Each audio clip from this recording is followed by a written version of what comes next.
Beberapa daerah di Sumatera akan menyatakan merdeka atau lepas mengambil mandatnya. Ini yang sangat-sangat berbahaya, yang saya harap semua anak negeri mempunyai perhatian kepada ini. Presiden, dari prajurit rendah sampai dengan Panglima TNI, dari Bayangkara rendah sampai Kapolri, ikut cawe-cawe, maka itu adalah pengkhianat negara yang membiarkan negara ini akan tercabik-cabik dan terpecah-pecah. Ini keadaan makin mencekam, makin gawat, gawat dan gawat.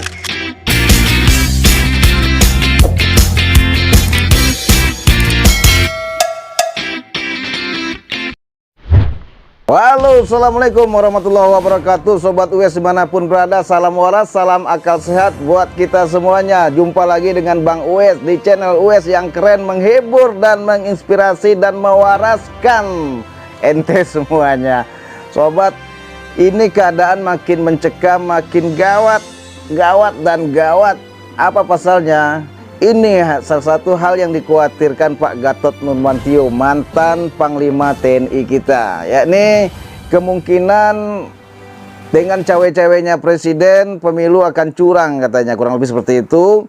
Dan apabila pelaksanaan pemilu ini curang, maka Indonesia ini diramalkan, dikhawatirkan akan pecah, dan terutama di Sumatera akan minta merdeka, kurang lebih begitulah bahasanya. Yuk, sebelum saya komentarin lebih jauh, kita dengerin nih apa sih yang dikhawatirkan Pak Gatot Nurmantio kita ini, guys. Pak Gatot, mengapa Anda memutuskan turut serta dalam gerakan menyelamatkan pemilu ini? Apakah memang ada hal yang sangat dikhawatirkan? Bukan karena pro kontra pada kandidat-kandidat presiden. Apa salahnya saya kalau ikut? Karena saya melihat ini ada hal yang sangat krusial dan sangat benar-benar menakutkan bagi saya, begitu Pak. Waduh. Apa yang menakutkan itu, Pak Gatot? Begini, Bung. Hasil survei dari generasi muda ITSMI itu menyatakan bahwa kalau pemilu curang dan intervensi dari lembaga-lembaga negara seperti KPU, Bawaslu, aparatur negara, aparatur pemerintah, TNI Polri, maka di Sumatera dari hasil survei dari hasil survei 90,4% mengatakan akan terjadi disintegrasi bangsa, dan survei lagi menyatakan 82,5% itu mereka akan menarik mandat atau merdeka, karena mereka mengatakan bahwa kami ini memberikan mandat kepada Indonesia untuk menjadi satuan yang besar, bukan untuk satu keluarga, begitu Bung. Apakah ini artinya bahwa ada potensi kekacauan, Pak Gatot, yang bisa saja terjadi ketika pemilu 2024, 14 Februari 2024 usai begitu? Masalahnya kalau cuma kekacauan itu kecil, tetapi kalau negara ini terpecah menjadi beberapa negara, ini yang sangat luar biasa. Makanya saya harus berbicara di sini.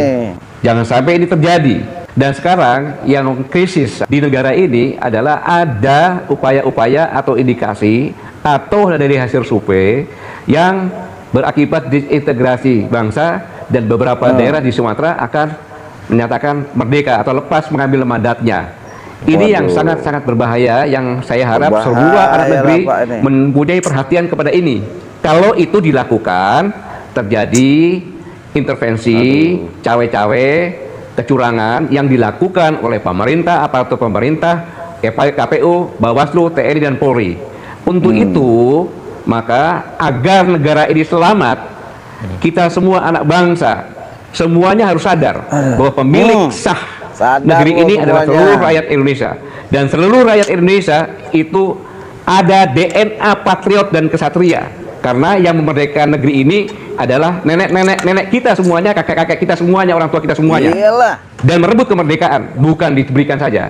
Untuk itu maka saya bangkitkan lagi DNA kesatria dan patriot untuk menjaga agar negara ini tidak tercabik-cabik, agar kesultanan kerajaan yang di 43 ini yang memberikan mandatnya untuk menjadi kesatuan yang besar itu tidak menarik mandatnya lagi.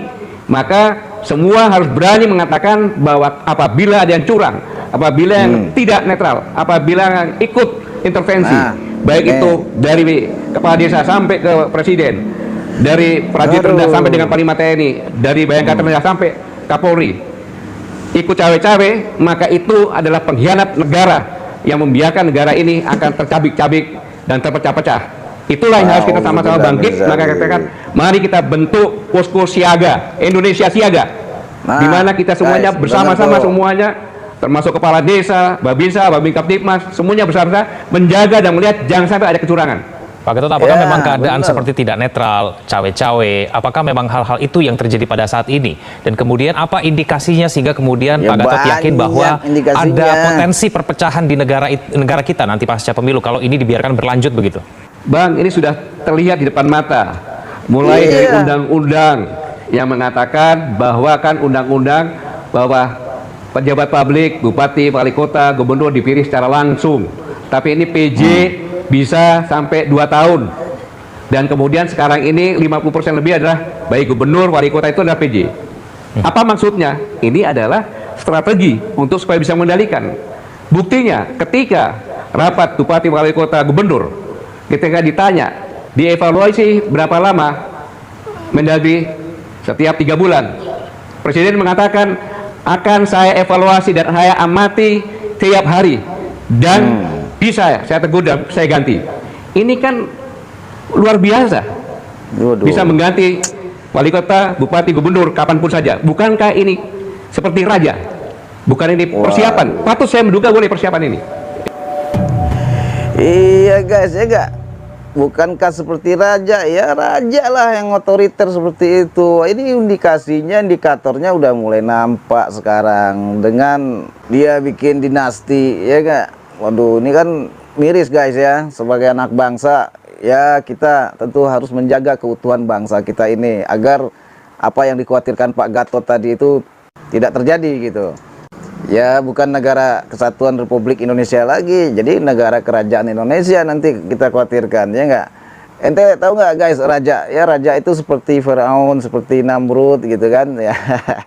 Ya itulah raja ya, sewenang-wenang, semena-mena. Nah ini demokrasi negara kita guys, jangan sampai ini demokrasi ini diacak-acak, bahkan ya sudah mulai dikerdilkan ya, dikikis ya. Bagaimana diobrak-abrik hukum, menghalalkan segala macam cara untuk bagaimana kepentingan-kepentingan dia bisa dilaksanakan. Jadi inilah bahayanya yang dikhawatirkan Pak Gatot dengan cawe-cawenya presiden dan indikasi pemilu curang. Jangan sampai ini terjadi tentunya. Dan ini gua ngomentarin lagi ini nih, ada editorial dari Metro TV ya untuk menambah khasanah Anda ini. Nah, bagaimana pada debat yang sebelumnya itu Presiden Jokowi sempat berkomentar masalah debat. Nah ini nih yang bikin gua lucu dan ketawa nih guys. Lo lihat dulu aja yang satu ini dah. Presiden rasa tim sukses. Dah, Presiden rasa tim sukses katanya. Presiden Joko Widodo kiranya galau betul menyaksikan debat calon presiden edisi kedua Minggu 7 Januari lalu. Saking galaunya, dia salah arah dalam menyikapi perdebatan itu, lalu mengusulkan usulan yang jelas-jelas salah. Tidak jelas kenapa Joko Widodo tampak galau. Dia hanya menilai bahwa debat tersebut kurang menampilkan substansi dan visi para capres. Dia menganggap para capres justru menampilkan adegan saling serang di panggung yang sudah mengarah ke personal dan tidak ada hubungannya dengan konteks debat. Kata dia, hal ini kurang memberikan mengedukasi masyarakat yang menonton. Tak cukup memberikan penilaian, Presiden Joko Widodo lantas mengusulkan kepada Komisi Pemilihan Umum atau KPU agar format debat diubah. Tidak dijelaskan secara rinci perubahan apa yang dia inginkan. Format debat ialah domain KPU. Format juga tidak begitu saja berlaku di debat kedua capres, tetapi telah menjadi aturan main di 2 debat sebelumnya, baik antar capres maupun antar cawapres. Jadi, tidak ada pembenaran secuil pun bagi Presiden mengusulkan perubahan format. Apalagi usulan itu baru dilontarkan setelah Capres Prabowo Subianto kedodoran menjadi bulan-bulanan serangan Anies Baswedan dan Ganjar Pranowo dalam perdebatan. Dicukur debat kemarin ya. Alasan bahwa debat mempertontonkan adegan saling serang secara pribadi mengada-ada. Debat kedua Capres memang seru dan panas, tapi publik tahu semua masih berlangsung di koridor yang benar. Tidak ada tendensi pribadi dari Anies dan Ganjar saat menyerang Prabowo. Seluruh serangan diarahkan pada kebijakan, pada gagasan Prabowo yang kini menjabat sebagai Menteri Pertahanan. Bagi Presiden, mengomentari perdebatan antar capres amatlah tak elok. Bagi seorang kepala negara, membela salah satu capres yang tidak mampu menjawab pertanyaan rivalnya sangatlah tidak patut. Bagi pemimpin tertinggi, mengurusi hal teknis seperti mengusulkan perubahan format debat tidak hanya tidak elok, tak patut, tapi juga berbahaya. Karena bahaya, Joko Widodo guys. juga cawe-cawe, ia semakin menegaskan keberpihakan dirinya kepada Prabowo Gibran, kendati di mulut selalu berkata netral. Tugas presiden ialah memastikan demokrasi berjalan baik lewat Bohong pemilu yang aja, jujur, Kang, adil, bohong. bebas dari intervensi kekuasaan. Bukan sebaliknya, malah memihak salah satu kandidat yang pasti akan menyebabkan ketidakjujuran dan ketidakadilan. Gawat, guys. Kalau Gawat. keberpihakan yang diinginkan, sekalian saja Pak Joko Widodo masuk tim sukses Prabowo Gibran sehingga bisa berkomentar, membela, dan mengusulkan hal-hal teknis perdebatan. Iya benar. Pak Presiden bahkan bisa duduk di deretan bangku pendukung lalu bersorak-sorak memberikan semangat saat debat. Jika itu adanya, kita jamin rakyat akan terhibur. Samsul. Aduh. Juga dah gua. Ya guys, ente silakan nilai aja lah sendiri ya. Bagi Anda semuanya nih Sobat US yang nonton channel ini, saya mengajak gunakan sekali lagi akal kewarasan Anda ya. Apakah Anda gak miris prihatin dengan keadaan ini? Tentunya kita anak bangsa ini pengennya kan kita hidup bernegara ini akur ya kan, adil sejahtera rakyatnya semuanya. Tapi kalau begini nih, ada sekelompok orang untuk ingin berkuasa, menghalalkan segala macam cara, disikat semua norma-norma dan etika. Ya, udah melanggar etika itu, ya kan? Aduh, ya. Kita doa, banyak-banyak doa ya guys nih. Ini sekarang nih ya musim hujan ya, semoga nggak terjadi bencana nih. Biasanya musim hujannya juga musim kawin nih guys nih. Gue juga ngingetin buat ente semua nih yang masih jomblo, yang belum kawin, buruan ada kawin. Gue khawatir kenapa guys? Kalau banyaknya orang yang zalim di negeri ini ya, orang-orang yang bejat biadab ya, orang-orang jahat, gue khawatir Allah murka guys.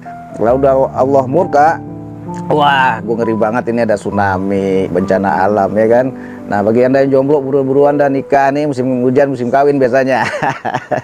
Oke guys, semoga Anda terhibur dan terinspirasi, teredukasi semuanya. Pencerahan-pencerahan ini semoga membuat Anda selalu berpikir jernih. Sampai jumpa lagi di video US yang berikutnya. Jangan lupa ikutin terus channel US. Wabillahi taufiq wal hidayah. Wassalamualaikum warahmatullahi wabarakatuh. Allahu Akbar.